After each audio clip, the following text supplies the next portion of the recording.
നമസ്കാരം, ഏവർക്കും ലിലു പ്രേംസ് കോർണറിലേക്ക് ഹാർദവമായ സ്വാഗതം. ഇന്ന് യാ എന്ന അക്ഷരവുമായി ബന്ധപ്പെട്ട ഒരു ഗാനമായാലോ? ഇവിടെ നോക്കിക്കോളൂ, ഇതാണ് യാ. യാ യാ എന്ന അക്ഷരം ടൂലൻ്റ് എങ്ങനെ എഴുതുന്നത് നോക്കിക്കോളൂ. ഇവിടെ നടക്കുന്ന സ്റ്റാർട്ട് ചെയ്ത് രണ്ടാമത്തെ ലൈനിൽ ടച്ച് ചെയ്ത് വീണ്ടും ഫസ്റ്റ് ലൈനിൽ ടച്ച് ചെയ്ത് നടുക്കൂടെ പുറത്തോട്ട് ഇറങ്ങി മുകളിലത്തെ ലൈനിൽ എൻഡ് ചെയ്യും. ഇതാണ് യാ. ഇങ്ങനെയാണ് യാ എഴുതുന്നത് കേട്ടോ. യാ, മലയാള അക്ഷരം യാ. കൂടെ പറയൂ, യാ യാ. അപ്പോൾ നമുക്ക് യായെക്കുറിച്ചുള്ള ഒരു പാട്ട് പഠിക്കാം. ഓക്കെ. യാത്രയിലൂടെ യാഥാർത്ഥ്യം അറിയാം. യാത്ര ചെയ്യുന്നത് എല്ലാവർക്കും വളരെ ഇഷ്ടമുള്ളൊരു കാര്യമാണ്. അപ്പം നമ്മളൊരു കാര്യം ആൾ പറയുന്നത് കേട്ട് മനസ്സിലാക്കുന്നതിനേക്കാളും നമ്മൾ ആ സ്ഥലം സന്ദർശിക്കുമ്പോൾ ഉണ്ടാകുന്ന അറിവ് നമുക്ക് വ്യക്തമായിട്ട് ആ സ്ഥലത്തിനെക്കുറിച്ചുള്ള കാര്യങ്ങൾ മനസ്സിലാക്കാൻ കഴിയും. അപ്പോൾ യാത്രയിലൂടെ യാഥാർത്ഥ്യം അറിയാം. യോഗയിലൂടെ യൗവനം കാക്കാം. യോഗ എന്ന് പറയുന്നത് നമുക്കൊരു വ്യായാമമാണ്, എക്സസൈസാണ്. അപ്പോൾ അത് ചെയ്യുന്നത് വഴി നമ്മുടെ ആരോഗ്യം, നമ്മുടെ യുവത്വം കാത്തു സൂക്ഷിക്കും. യുദ്ധത്തിലൂടെ യോദ്ധാവാകാം. യുദ്ധം ചെയ്താൽ ജയിക്കാൻ പറ്റും. യോദ്ധാവ് എന്ന് പറഞ്ഞാൽ യുദ്ധവീരനാണ് യോദ്ധാവ് എന്ന് പറയുന്നത്. യജ്ഞത്തിലൂടെ യജ്ഞം എന്ന് പറഞ്ഞാൽ പരിശ്രമം എന്നുള്ള അർത്ഥമാണ് ഇവിടെ വരുന്നത്. യജ്ഞത്തിലൂടെ യോഗ്യത നേടാം. നമ്മൾ പരിശ്രമിച്ചാലേ എന്തെങ്കിലും നമുക്ക് നേടിയെടുക്കാൻ കഴിയുള്ളൂ. യജ്ഞം നടത്താൻ യോഗ്യത വേണം.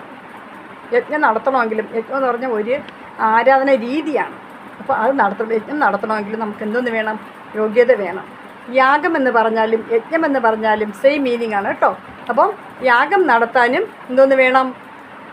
യോഗവും വേണം. യോഗം എന്ന് പറഞ്ഞാൽ അതിനുള്ള ഒരു അവസരം നമുക്ക് വേണം. യന്ത്രം പ്രവർത്തിക്കണമെങ്കിൽ പ്രവർത്തിക്കാൻ പ്രയത്നവും വേണം. യന്ത്രം ഉണ്ടാക്കിയാൽ മാത്രം പോരാ, അത് പ്രവർത്തിക്കാൻ അറിഞ്ഞിരിക്കണം. അപ്പോൾ അതിനു വേണ്ടി നമ്മൾ പരിശ്രമിക്കണം. യാമത്തിൽ യക്ഷീൻ കഥകൾ കേൾക്കാം.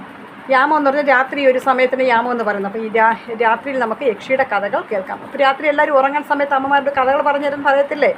അപ്പോൾ യക്ഷി എന്ന് പറയുന്ന എല്ലാവരും ഒരു പേടിപ്പിക്കുന്ന രീതിയിലാണ് പറഞ്ഞേക്കുന്നത്. അങ്ങനെയല്ല, അതൊരു നമ്മളെ അസംഷനാണ്. എന്ന് വെച്ചാൽ കെട്ടുകഥയാണ് കേട്ടോ. യക്ഷിയെക്കുറിച്ചുള്ള കഥയൊക്കെ കെട്ടുകഥകളാണ്. നമ്മൾ പേടിക്കേണ്ട കാര്യമൊന്നുമില്ല. ദൈവത്തിന് മുന്നിൽ യാചകരാകാം. ദൈവത്തിനോട് നമുക്ക് പ്രാർത്ഥിക്കാം അല്ലേ? നമുക്ക് നല്ലത് തരണേന്ന് പറഞ്ഞിട്ട് നമ്മുടെ ദൈവത്തോട് നമുക്ക് പ്രാർത്ഥിക്കാം. ദൈവത്തിന് മുന്നിൽ യാചകരാകാം. യജമാനനായി പണിയെടുത്തിടാം. നമുക്ക് ആരാണോ തൊഴിൽ തരുന്നത് അവർക്ക് വേണ്ടി ജോലി ചെയ്യാം.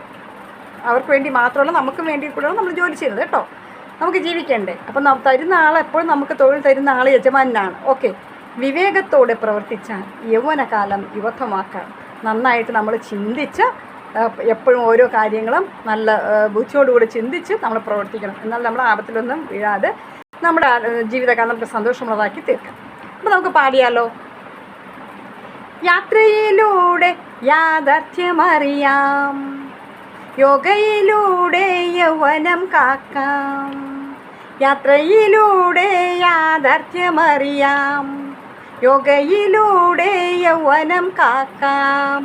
യുദ്ധത്തിലൂടെ യോദ്ധാവാകാം. യജ്ഞത്തിലൂടെ യോഗ്യത നേടാം. യുദ്ധത്തിലൂടെ യോദ്ധാവാകാം. യജ്ഞത്തിലൂടെ യോഗ്യത നേടാം. യജ്ഞം നടത്താൻ യോഗ്യത വേണം. യാഗം നടത്താൻ യോഗവും വേണം. യജ്ഞം നടത്താൻ യോഗ്യത വേണം. യാഗം നടത്താൻ യോഗവും വേണം. യന്ത്രം പ്രവർത്തിക്കാൻ പ്രയത്നവും വേണം. യന്ത്രം പ്രവർത്തിക്കാൻ പ്രയത്നവും വേണം. യാമത്തിൽ യക്ഷിയിൻ കഥകൾ കേൾക്കാം. യാമത്തിൽ യക്ഷിയിൻ കഥകൾ കേൾക്കാം. ദൈവത്തിൻ മുന്നിൽ യാചകരാകാം. ദൈവത്തിൻ മുന്നിൽ യാചകരാകാം. യജമാനനായി പണിയെടുത്തിടാം. യജമാനനായി പണിയെടുത്തിടാം. ദൈവത്തിൻ മുന്നിൽ യാചകരാകാം. യജമാനനായി പണിയെടുത്തിടാം. വിവേകത്തോടെ പ്രവർത്തിച്ചാൽ യൗവനകാലം യുവത്വമാക്കാം. വിവേകത്തോടെ പ്രവർത്തിച്ചാൽ യൗവനകാലം യുവത്വമാക്കാം. ദൈവത്തിൻ മുന്നിൽ യാചകരാകാം. യജമാനനായി പണിയെടുത്തിടാം.